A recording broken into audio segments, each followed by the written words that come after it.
there were a few moments that felt really good. Obviously, a big weekend for College Game Day, saying goodbye to Lee Corso, who had his last headgear pick of the weekend. And let me tell you what, Dad, it's got to feel good for Lee Corso. Obviously, getting his flowers from fans and peers, having the chance to hear just how much he's meant to the game of college football from so many players, coaches, and everyone around who, like me, don't know a life without Lee Corso as a part of their Saturdays. He was a part of this sport as a player, as a coach, and had maybe his best contributions as a broadcaster.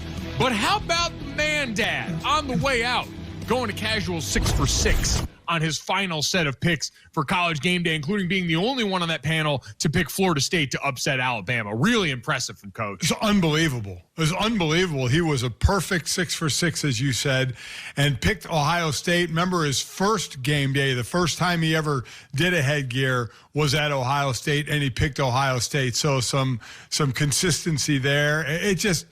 Listen, you say that. I mean, just about everybody who watches, who was at those games, who are watching, basically don't know a College Game Day or a college season without Lee Corso involved in it. Those that are older like me knew when he coached.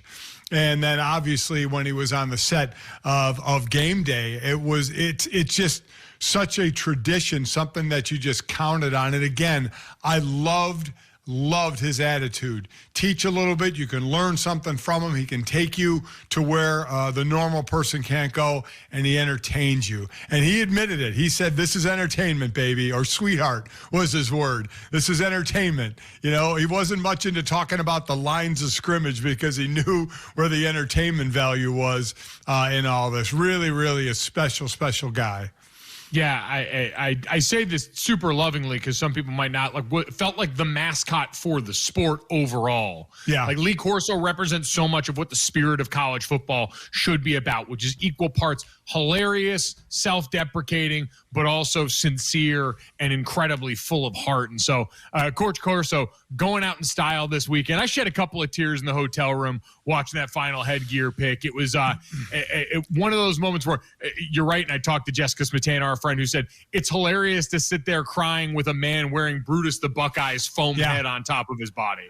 How much are you respected when the rival network that has a show going on at the exact same time breaks out of their end of their show and shows ESPN and Lee Corso? I'm talking about Fox, the Big Noon Kickoff.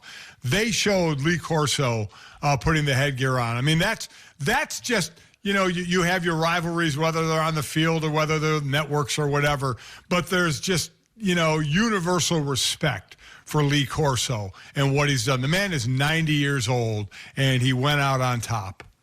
It really, like, I sat there thinking about it, Dad, that universal respect, but also the universally high Q rating. He went through all of that time, and no one had a crossword to say about him. There was never a controversy, never anything that popped up there. This is truly a man that was about ball and about these mascot costumes. The headgear will be retired by ESPN. They made a note of that as well. There'll be no more of that on College Game Day. That goes with Coach Corso as it should.